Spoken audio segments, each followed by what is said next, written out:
All of my thinking started from this point. How can behavior be regulated without being the product of obedience to rules? Peter Bourdieu's habitus was his take on this question.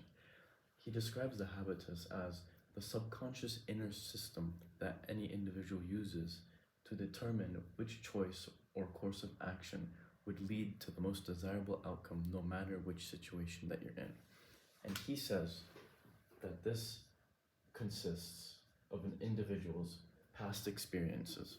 In order to make this concept make more sense, I've set up an example here. There are two students named Key and John. They both go to the same prestigious university, they're in the same department, they are the same age, and on the first day of classes, they are going to the same lecture about business.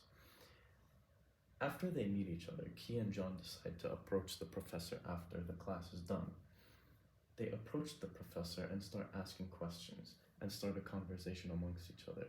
What ends up happening is Key and the professor talk for most of the time.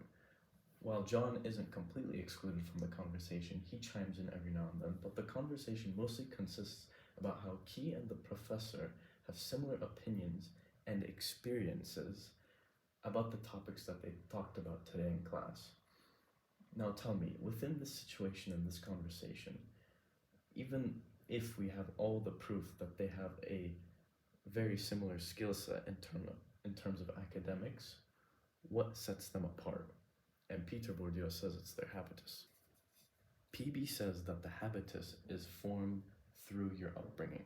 It includes things like the experiences that you were exposed to while growing up. It has things like your class and the income that you had access to. It includes the location in which you grew up, or locations, because that includes the people that you were around and the culture that you got to experience, such as the food. And things that either you learned from your parents or the things that your parents meticulously taught you. This can be things like accents and certain habits that you may have in your life. This can also include something like table manners. And parents also have a very big influence on what someone might consider to be good or bad as well. Preferences is also made up through your upbringing in a large part. For example, the food that you eat based off of the location that you're at can greatly make up your preferences in food. All of this sort of accumulates into this term called cultural capital. And these are the resources that you had access to while growing up that makes up your habitus. And through your habitus, this can be considered a person's sort of taste in their life, or the glasses that they view the world through because of these experiences and how that's led up to their development as a human being up until they face a certain situation in their life. Now, why is any of this important at all? We've established that the taste that you accumulate while growing up and the glasses that you see the world through are made up through your past experiences and the resources that you are exposed to while you're growing up. And these two are the exact tools that you use in order to solve any issues and problems that you have every single day. If you're facing something that you've already experienced before, that somebody else may have not experienced before because of your upbringing, that is a massive advantage in your life.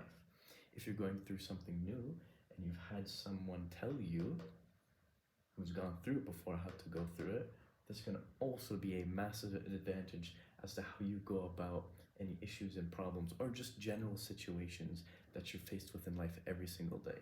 And this is a massive reason as to why it is so important to identify these, because it helps you to realize why you do what you do every single day and helps you understand it better. Now, to show you how these cultural capital differences manifest in the real world, I'm going to go back to my example. And in my example, I've given both Key and John a little bit of background. Key was raised by two parents who own a very successful business. They have lots of money, and while they were raising Key, they provided him with the information and the experiences in their businesses for him to have a better social interaction in this interaction with John and the professor than John did, all right? And what may seem so effortless and natural to Key was quite the opposite for John because he was not able to contribute as much to the conversation. This is because John was raised in a lower to middle class family in which he wasn't allowed to be outside too much. He was told to be inside and study, study, study in order to get into this prestigious university so that he may have a chance in order to get into a higher class through this success, through his studies. And now, what may seem absolutely flawless and effortless to Key only ended up giving John stiff shoulders and stuttering a couple times. He may very well say after this interaction, oh, I'm never going to talk to the professor ever again because that was awkward. And what Key might gain from this is establishing a strong communication with the professor afterwards, and even getting an internship potentially in the future, or getting some advice or help from the professor and setting up his own business in the future. And the only reason why these two people who have so many of the same academic achievements is because of their habitus and their experiences and their upbringings. And it wouldn't be an absurd thing to say that the only reason Key had more to offer and gain in this situation is because he just had a better pair of glasses to look through. So we can reasonably come to the conclusion from this example that the only thing that Key inherits from his parents is not just their economic wealth. What ends up happening is that rich families end up giving down and passing down to their kids a part of their cultural capital as well. They end up teaching their kids the very traits and behaviors that may make them appear more talented and intelligent than somebody who hasn't had those past experiences and the access to those resources. And so what ends up happening from all of this is it results in social reproduction. It results in the cycle and the system that these parents pass down their glasses to their kids. And when these kids grow up, they end up doing the same thing. And these very traits that they pass down sort of give them permission in their society because they appear more talented and intelligent to maintain this status, this higher class above other people. So what this cycle ends up showing to us is that it sort of throws a big rock into the whole ideology of meritocracy, because more often than not, we'll see that people in these positions of huge amounts of wealth and power and success and influence actually obtain their power and their money and their success through many traits which have been inherited through their parents and their lineage and their upbringing. But more often than not, we can find that one of these traits is not hard work, disproving meritocracy pretty strongly. So you may be asking now, what exactly might be the solution to this seemingly rigged system that we're all a part of? What are we to do against the tyrants at the top who keep the secrets to their own power hidden within their own bloodlines? Other than, of course, creating a new and equal system that treats everyone the same and provides every individual with the same opportunity. That's a little unrealistic. Come on. The first step anyone can take is to really question your taste and to abandon any preferences that might have been planted in you. Really find what you're passionate about. Discover what stirs your guts when you think about it. Think about if you really think your parents' kitchen plan is good, or do you just tolerate it because it's all you've ever known?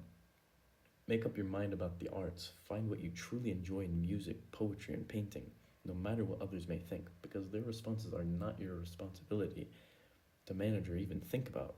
The social rules and truths that you were made to believe when going about your life may be the very systems implemented in you while you were growing up that are actually hindering your true potential.